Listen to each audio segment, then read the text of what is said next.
So guys, nandito ngayon tayo sa Super Uncle Clay Pot. Michelin selected na restaurant. Authentic Chinese clay pot. So ano bang nilulook forward natin dito?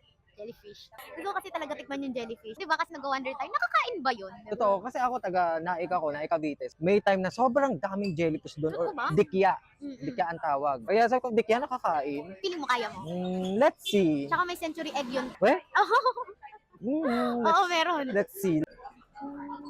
Thank you po. So guys, ito yung menu nila. Lunch or dinner, dessert and drinks, cocktails, classic cocktails and wines, hard liquors. Ito yung pinunta talaga namin dito, jellyfish and century egg. So ito yung interior. Tapos may photo booth doon. So guys, nandito ako sa loob ng photo booth. O, ayan. At may kasama akong, ayan, kung nakikita niyo, sobrang gandang dilag. Dating miyembro ng, ano ba yan? Dating miyembro ng, Viva Hot Babes. Ano lang, 1.5 lang. Hindi. Ano yun, isang araw na yun lahat. Ba, hindi ka worth 1.5. Panglibre ka lang. Yan ang soda. Tinahalo siya. Kasi matamis yung nasa ilalim. Lasa-lasa mo yung fresh lemon talaga na may konting pait. Kasi sparkling siya. Masarap. Super brewed iced tea.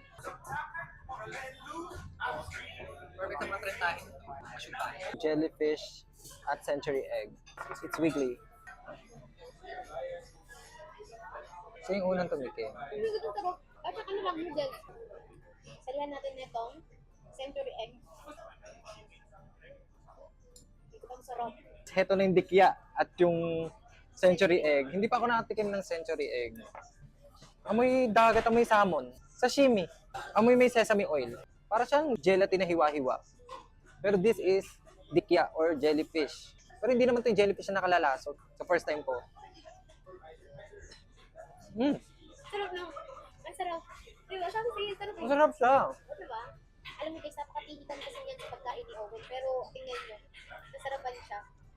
Yung texture niya, hindi siya parang gelatin. Pag inunguya mo siya, hindi siya mabe-breakdown agad. May parang crunch. Rinig niyo yun? Kung hindi ko nakasalanan yun. First time kong titikim ng century egg. Ano yung century egg?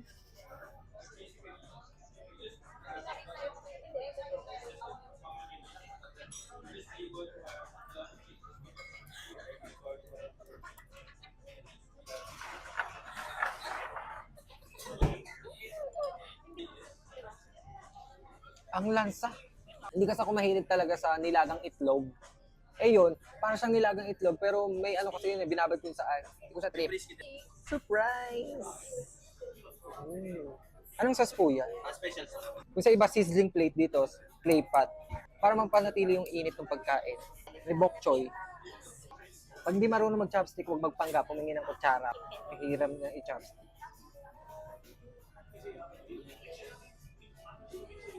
Ingat. Nalasahan ko agad yung luya. Napagod ako mag-chopstick. Init niya, kahit na hinipan mo na hindi agad lalamig. Ang tagal niyan lumamig. Surprise! Ooh! Chinese sausage, tsaka chicken. So, para siyang chorizo. May chorizo. Tapos may pieces of chicken din. Yung Chinese sausage, hindi ko trip. Para siyang chorizo. Hindi ako mahilig sa chorizo. Surprise! Wow! Ooh! Beef biscuit. Kung makikita nyo, may isang malaking tipak ng beef. Hindi kasi makuha yung kanin. So, Masarap pa. Parang pares yung timpla ng beef. 10/10 to. Pero hindi akin ito. Ibalik na natin. Itong beef with egg. So, ang gagawin natin, imimix na natin yung itlog sa kanin para maluto yung egg. Kasi hindi ako mahilig sa malasado ang itlog.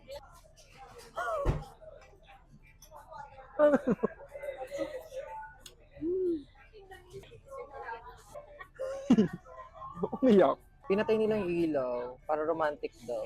Romantic baboy yun. Ito yung masarap pala dito eh. Ito, yan. Ayan, yung tutong. Ang sarap ng tutong. Kumakain ba kayo ng tutong guys? Let me know in the comments. Kasi ako paborito ng tutong. Na ganyan, yung crunchy. Sarap! I like it! So guys, thank you sa pagsama. At kung hindi nyo pa natatry dito sa Super Uncle Clay Pot, itry nyo na. At kayo na din ang magbigay ng sarili nyong rating kasi taste is subjective. Iba-iba tayo ng panlasa. Yung masarap sa akin, maaaring hindi masarap sa'yo. And vice versa yun.